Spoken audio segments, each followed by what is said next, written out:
நல்ல நேரம் பார்த்து ஜோசியம் பார்த்து உருப்பட்டதாக ஒருத்தரும் இல்லை, ஜோசியக்காரன் உட்பட. அவனே உருப்பட மாட்டான். எல்லா ஜோசியக்காரனும் போயிட்டு பாருங்கள், அவன் வீட்டு நிலைமை என்னென்ன, அவன் பிள்ளைகள் நிலைமை என்னென்ன. எனக்கு நண்பர்களாக இருக்காங்க, அது வேறு. நீ ஜோசியம் பார்க்குறத விட்றா, அப்போ தான்டா உருப்படுவேன்னு சொல்லிட்டு வருவேன். நோ அதிலெல்லாம் நீங்கள் உள்ள தலையை விட்டுறக்கூடாது. அதெல்லாம் மோடி மஸ்தான் வேலைகள். இந்த ஜோசியமும் நல்ல நேரமும் மற்றதுக்கு நான் போக விரும்பலை, அது வேறு. நீங்களே உங்கள் மூளையை பார்த்து நீங்கள் உருப்படுற வழியை பார்க்கணும். என் ஃபோன் அந்த பொண்ணுக்கிட்ட கொடுத்துட்டு வந்திருக்கேன், வேணும்னா நீங்கள் அதை செக் பண்ணி பாருங்கள். 1,00,000 கான்டாக்ட்ஸ் என் ஃபோனில் இருக்குது. 1,00,000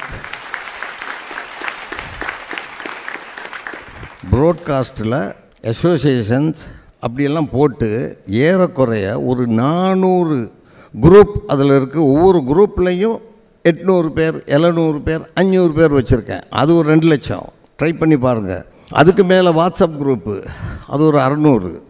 யார் என்னைய எந்த குரூப்பில் சேர்த்தாலும் நான் லெஃப்ட் ஆக மாட்டேன். அது எனக்கு கொடை, எனக்கு வர்த்தகம் வரும் வாய்ப்பு. அது யார் போட்டாலும் வச்சுக்குவேன். ஆனால் இந்த செல்ஃபோனை நான் ஆப்ரேட் பண்ணுறதில்ல, ஏன்னா அதுக்குரிய நேரம் எனக்கு இல்லை. இதுக்கு 2 பேர் சம்பளத்துக்கு வச்சுருக்கேன். காலையில் 6லேருந்து 2 மணி வரைக்கும் ஒரு பொண்ணு, 2 மணிலேருந்து ராத்திரி 10 மணி வரைக்கும். இங்கேருந்து கனெக்ஷன் கம்ப்யூட்டர் வழியால் எல்லாத்தையும் பார்ப்பாங்க, பதில் சொல்லுவாங்க, பார்ப்பாங்க, பதில் சொல்லுவாங்க, பார்ப்பாங்க, பதில் சொல்லுவாங்க. அதி முக்கியம்னா மட்டும் எனக்கு ஒரு டெக்ஸ்ட் மெசேஜ் தான் அனுப்புவாங்க. அதில் நான் தெரிஞ்சுக்குவேன் இவர் என்ன பேச விரும்புகிறாருன்னு.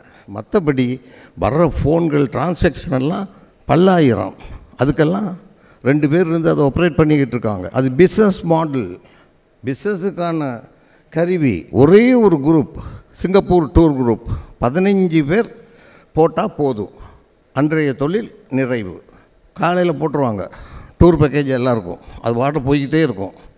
குறைஞ்சது 30 பேர் வந்துடுவாங்க. இந்த செல்ஃபோன் மூலம் மட்டுமே என்னுடைய பிஸ்னஸ் டபுளாக நடக்கிறதுக்கு இந்த செல்ஃபோன் மட்டுமே காரணமாக இருக்கிறது. தேவையுள்ளவனை கனெக்ட் பண்ணுறதுக்கு இதை தவிர வேறு வழி இல்லை. ஆகவே MBA ஸ்டூடெண்ட்ஸ் எல்லாருக்குமே சிரமம்னு நினைக்காதீங்க. ஃபோன் வர்றது சிரமம், மெசேஜ் வர்றது சிரமம், அதுக்கேற்ற மாதிரி ஆளுகள் வச்சிங்க. சில சங்கடங்களை சகித்துத்தான் ஆக வேண்டும்.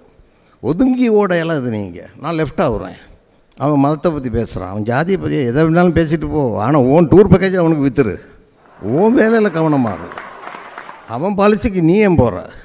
அவன் எதையாவது பண்ணுவான், ஜோசியம் சொல்லுவான், அதெல்லாம் அது அவங்க வேலை, ஏன் வேலை இல்லை. ஜோசியம் பார்க்குறது, நல்ல நேரம் பார்க்குறது. நல்ல நேரம் பார்த்து ஜோசியம் பார்த்து உருப்பட்டதாக ஒருத்தரும் இல்லை, ஜோசியக்காரன் உட்பட. அவனே உருப்பட மாட்டான். எல்லா ஜோசியக்காரனும் போயிட்டு பாருங்கள், அவன் வீட்டு நிலைமை என்னென்ன, அவன் பிள்ளைகள் நிலைமை என்னென்ன.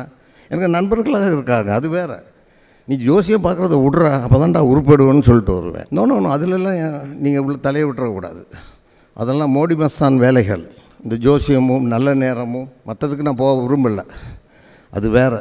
நீங்களே உங்கள் மூளையை பார்த்து நீங்கள் உருப்படுற வழியை பார்க்கணும்.